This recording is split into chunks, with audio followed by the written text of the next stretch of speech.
Hello বন্ধুরা, আর বললাম না গুড ইভিনিং। একটা সুখবর আছে তোমাদের জন্য।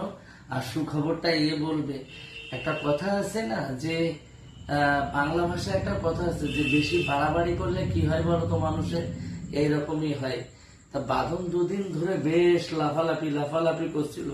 এখন বাঁধন কিভাবে পড়েছে, আকাশের ধুপ করে পড়েছে। তো বাঁধনের অবস্থা এখন আর ভালো না। তাই প্রেম ভালোবাসা সাবধান হয়ে যাও, কেউ এসব করতে যায় না। যে করবা প্রেম নষ্ট হবে ব্রেন। তার জন্য বিন্দাস একা বিন্দাস ঘুরো, একা ভিডিও বানাও, একা পড়াশোনা করো, কুল হয়ে পড়াশোনা করো, বড় হও। কিন্তু এইসব প্রেম সব করে যেও না। এই জায়গায় যখনই তুমি যাবা তখনই কি বলো, মুখের সামনে এক টন খাবার খাবা। তাই বলছি কি, সাবধান হয়ে যাও, ভালো হয়ে যাও, তারপরে আর কি হবে।